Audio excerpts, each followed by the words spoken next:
2 points. The first point is who is on the stage tonight answering all of your questions. It's Ken Bennett, former Secretary of State, former President of the Senate, many other wonderful things, and also Senate liaison to the Arizona Audit. Now you know that the answer to that first question, okay? That's my first point, because that's why you're here. But I want to make my second point, and that is to ask who is not up here. Do you see the Attorney General up here? Do you see the Governor? Do you see the Board of Elections of Maricopa County? Do you see any state senators or state legislators who pass laws that authorize how the elections take place? Do you see any of them up on the stage? Do you see anybody with cyber ninjas up on the stage? Okay, so I understand that there's a lot of anger. Many, and I'm just moderating. I'm not taking a position on any of this, but I understand there's going to be some angry questions potentially tonight. Some people with some very sharp questions. I'm very glad you're here because it's very important that you ask those questions. But I also want you to recognize that Ken is the one who stepped forward to put up with that, and he didn't have to. And everybody else who had, I would say, substantial amount of authority in this they're not here. They're AWOL. They're missing in this. And I want to make it clear, he's not just here for an hour and 15. He's cumulatively going to take hardball questions for 5 hours all across the state. That's what he's committed to do. So just remember, he's up on the stage, and that's why you're here, and you're going to ask him some really tough questions. But also remember who's not here, okay? So I ask your question, make your point. I appreciate that, but please be polite and respectful and appreciative of the fact that we have this opportunity, at the very least, which he's granted us and no one else really wants to. So with that, he's going to give us about a 15-minute presentation on his take, what he's got to say about the audit in general, and then we're going to take questions, and we'll take them all, okay? So Ken, I give you the floor. Okay. Testing.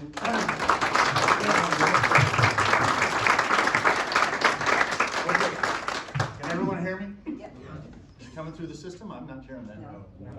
Would you like to stick the mic? Well, let's see if we can turn this on. I don't see a light. So. Now I hear it. Testing 1, 2, 3. Yeah. Hey, testing. Yeah, you're good. Yeah, I think it's this one. We'll move it up a little. Testing, testing. There you go. Okay. We'll move it up a little bit. Okay. Thank you, Matt, for the introduction. As I drove down, he told me I had 20 minutes. Now it's 15. So I better get going or it'll be 10.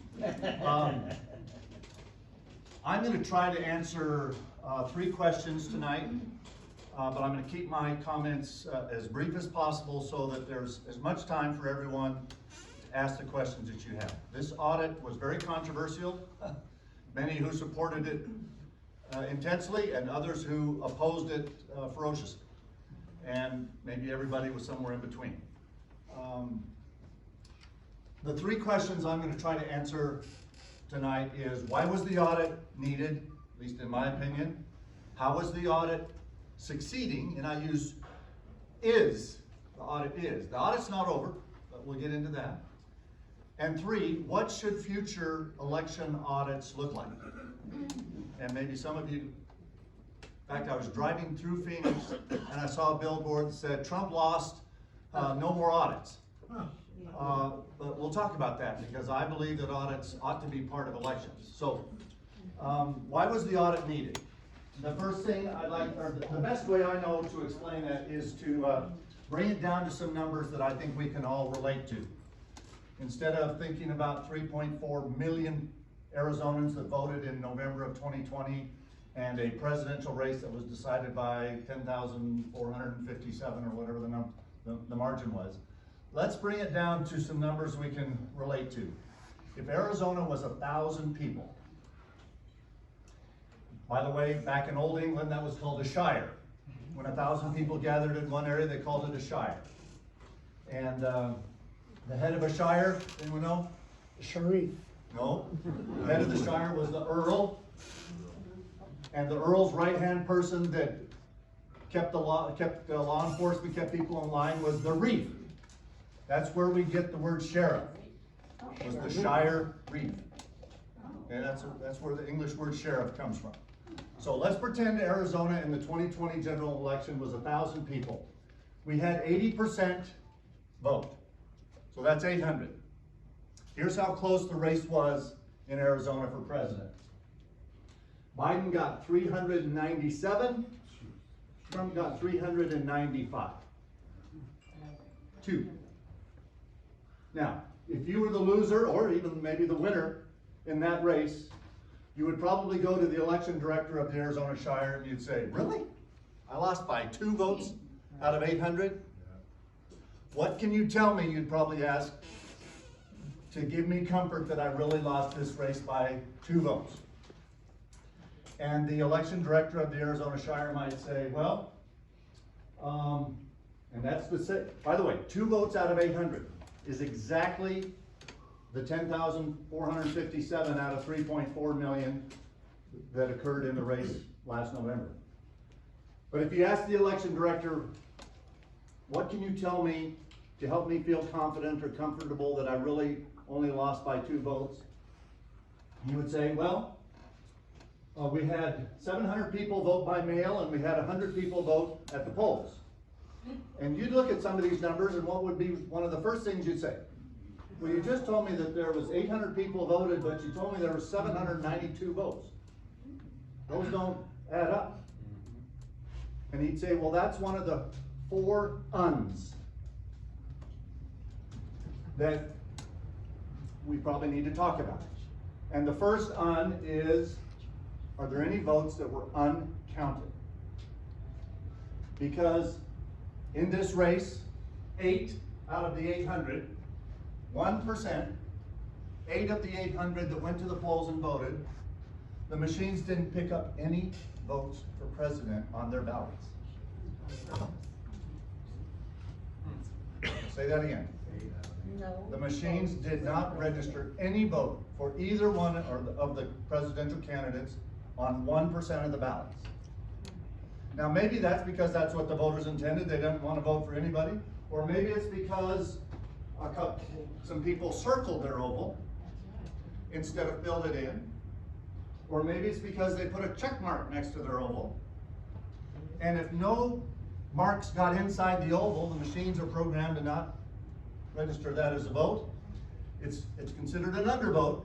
It doesn't go to adjudication where human eyes look at it and say, did someone, it's just not a vote. Now that's exactly what happened in the 2020 general election in Arizona. Out of 3.4 million voters that voted, there was no vote registered for president on 34,000 ballots. Okay, 1%. So whether you want to think 34,000 out of 3.4 million or 8 out of 800, on 1% didn't register any vote. That alone probably would cause the losing candidate to say, well, we ought to look at those 8 ballots and see if there's some circled ovals or some check marks next to the ovals to see if we can determine voter intent. But the 8 ballots are scattered throughout the 800. You gotta count all the ballots to find the 8 that might or might not have checked or circled or whatever and didn't get any mark inside the oval. So that alone, in my opinion, warrants an audit of all the ballots. The second is, are there any unsigned envelopes for those 700 voters who mailed in their ballot? Maybe, there's a few people who vote by mail, but they go to an early voting center, they get a ballot, it gets into an envelope and it's considered a mail-in ballot when it gets to the county. But maybe out of the 700 people who voted by mail, maybe we have 680 envelopes, and that's covered under that. Maybe there's 20. Maybe there's 20 or 30 or who knows that didn't sign their signature box. That's their affidavit that said, I'm who I am, I'm a registered voter in this county, and this is my ballot inside. So the second is, are there any unsigned envelopes? The third is, are there any unfolded ballots? because everything that was sent in by mail was folded very neatly in 3 folds by the contractor that Maricopa County uses to mail out the ballots. The voters received those ballots at home. They filled them out, neatly folded them back, sent them back in. We should find folds on the ballots that were mailed in. And the unfolded question would also speak to anything else related to the authenticity of ballots. Is it on the right paper? Are there fake ballots or who, whatever. But anything related to the authenticity of the ballots would be covered under the unfolded question. And then the last is there anything unaccounted for? Maybe we mailed out 750 ballots and envelopes to voters who were on the Mail Me a Ballot list.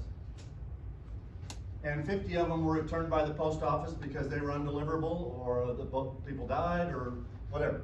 There's state and federal law that you can't forward election materials through the mail, or not supposed to. So maybe 50 of the 750 came back to us. Are they accounted for? Can you imagine the temptation of somebody to call an election worker and say, hey, just leave those 50 ballots out in a box on the deck or on the dock tonight, and I'll take care of them for you. So, have we accounted for everything? So those are the 4 uns that were basically looked at by the audit, and we did 2 other things. We looked at the machines. Were they any evidence that they were connected to the internet?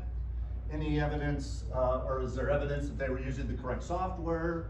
Login activity, anything related to the machines.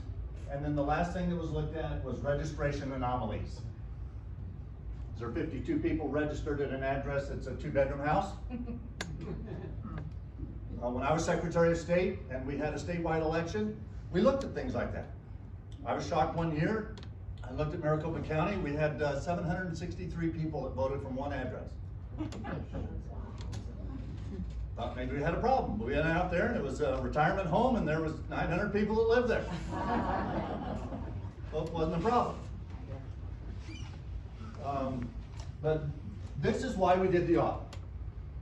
And those are the 6 things, 6 things that we looked at. Were there any uncounted votes? Any unsigned envelopes? Any unfolded ballots or other non-authentic ballots? Anything not accounted for?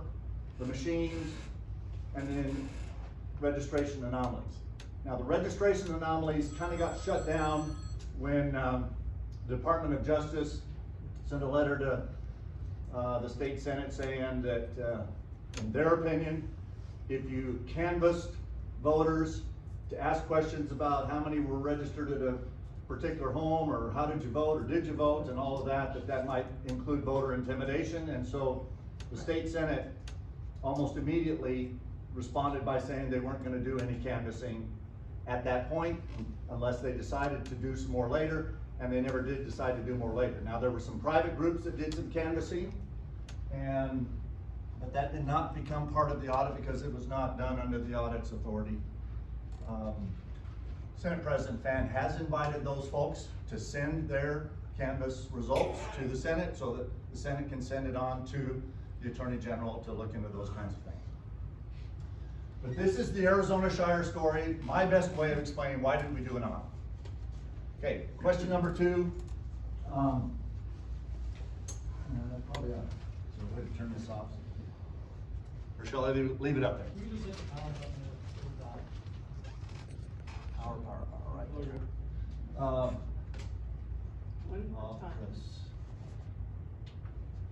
Okay, second question, how is the audit succeeding?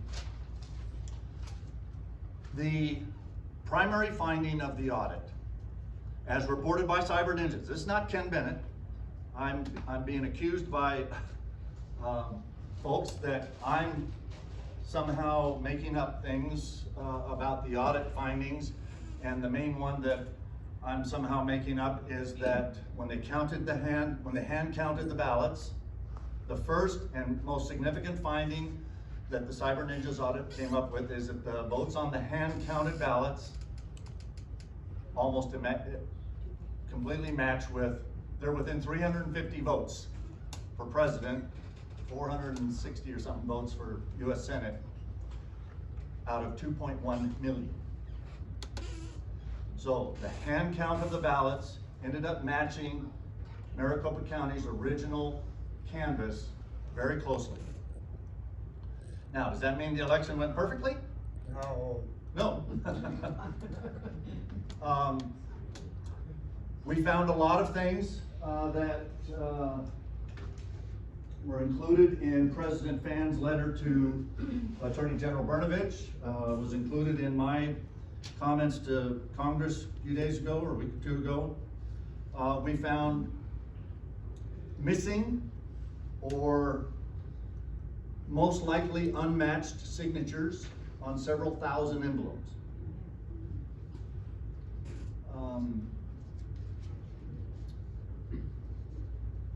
But there's no way to know which ballots are associated with those envelopes that don't have the signatures where they should be. How many did you find? Well, sorry, we're not taking questions until later. Okay. So no shouting questions, thank you. Okay. So there were a few thousand ballots, or a few thousand envelopes in which the signatures were blank or near blank or just a little scribble. Now maybe that's somebody's signature and Maricopa County could say, yeah, here's their signature, it's a little scribble. But there were a few thousand missing or near blank signatures on envelopes. Once an envelope is opened,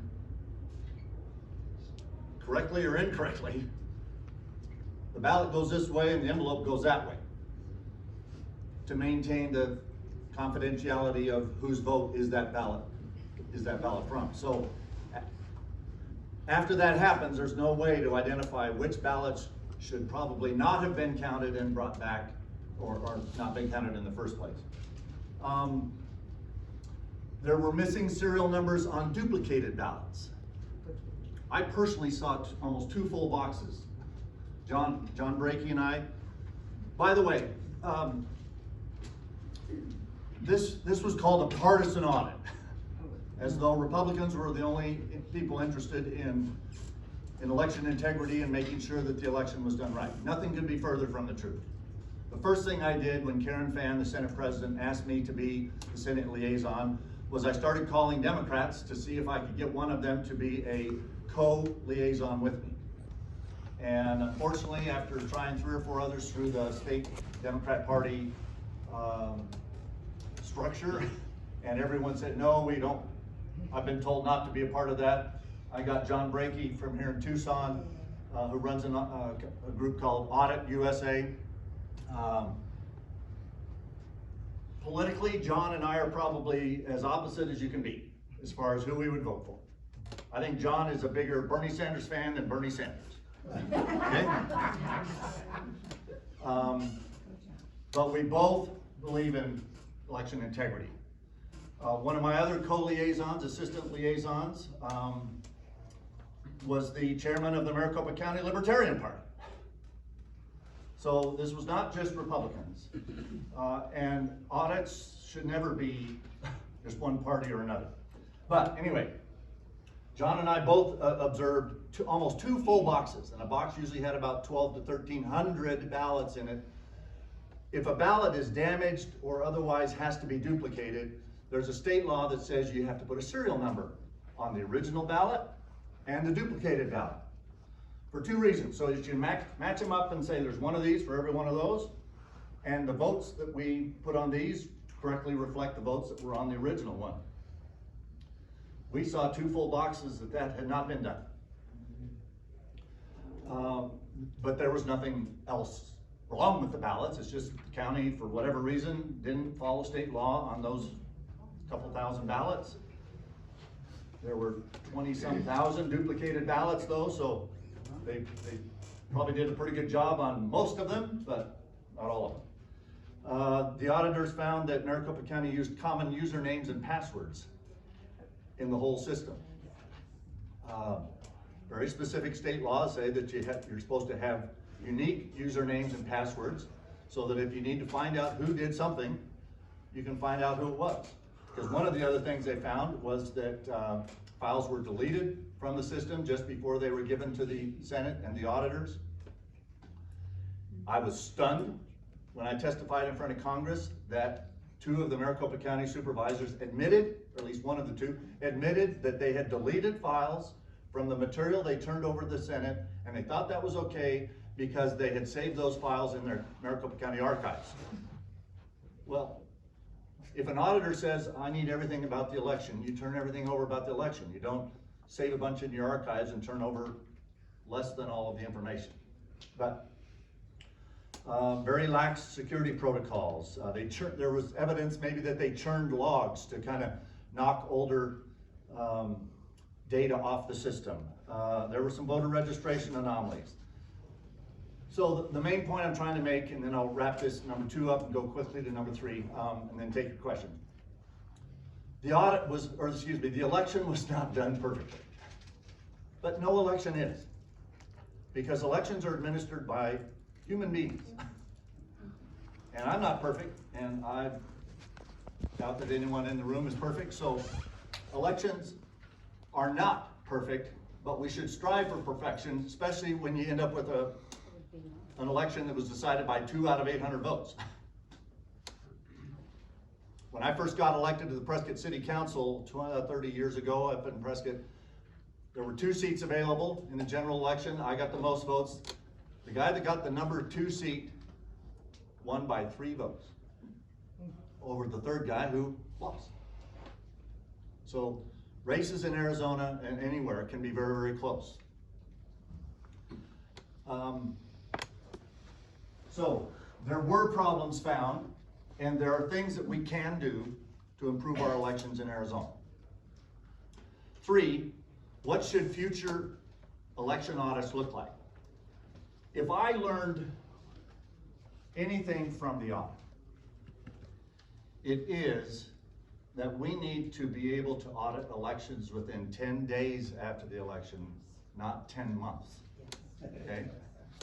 We need to be able to audit elections before they are certified, not worry months later about whether they were done incorrectly and should be decertified or whatever. Because we don't even have a mechanism in state law in Arizona or in the US Constitution or whatever that provides a way to decertify an election. So, in my opinion, the most important thing I learned is that we need to be able to audit elections within 10 days, not 10 months. And I have kind of concluded that, with the help of many others, that 3 things should be released within about 10 days of the election to accomplish 3 things: transparency, trackability, and public verification. I get that from my good friend John's organization.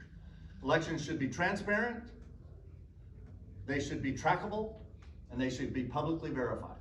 Here's the 3 things that I, for example, would release within 10 days, or require that counties release within 10 days after election. They should release the cast vote record. Cast vote record is a huge spreadsheet, and each row of the spreadsheet is each ballot. You don't know whose ballot they are, but the first ballot they counted is row number 1, and the 1,000th ballot they counted is row 1,000, and on and on and on. You can imagine Maricopa County's cast vote record, pretty big spreadsheet.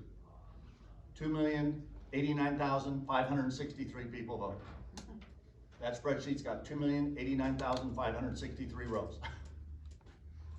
The columns on that cast vote record are the choices that the voters have in every race on the ballot. Maybe Trump's in column G and Biden's in column H and Jorgensen is in column I and write-ins in column whatever. For all of the races, Maricopa County had nearly 800 columns in that spreadsheet. So we're talking about a spreadsheet that has 2.1 million rows and 800 columns. But it represents what the election management system counted as far as the votes on every ballot. So that's the first thing that they should release. Second thing that should be released is the images of the ballots. Don't know whose ballots they are, but the images of the ballots, the image of ballot 1000, the votes on that ballot should correspond with the votes recorded in the cast vote record. And if campaigns or county parties or state parties or the press or the media or a citizens group or whoever wanted to make sure that those matched up, they should be able to do that. So one's a cast vote record, 2 is the images of the ballots that align with that, 3 would be a list of who voted, with enough of an address, precinct, and probably a birth year, so that you could sort that record and say, okay, in Yavapai County, if I went to the who voted in this election, I'd want to go to Ewan Drive, where Ken and Jean Bennett live at 2150 Ewan Drive, and see how many people voted at Ewan Drive. And if there's 2, and it's Ken and Jean, fine. If there's 12, and there's more than, then you got a problem. So the cast vote record, the images of the ballots that align with that, and who voted in a sortable database so that people can do that. Those are the 3 things. There's one other thing that probably should have been released to the public 30 days before the election, and that, who are the eligible voters eligible in this election? Because all of the people in the voted list should be found on the eligible voter list, so that you know we're not getting ballots in from people that weren't eligible to vote in that election. So that's what I think future election audits should look like. Things that happen within a few days, a week, 10 days, so that they're transparent, trackable, and publicly verifiable before they're certified. And then I'm going to stop there. I've tried to answer those 3 questions. Why did we do the audit? What was the second one? Oh, how is the audit succeeding? And what should future election audits look like? I'm going to stop there and let Matt Thank you, Ken. That was facilitate some questions and answers.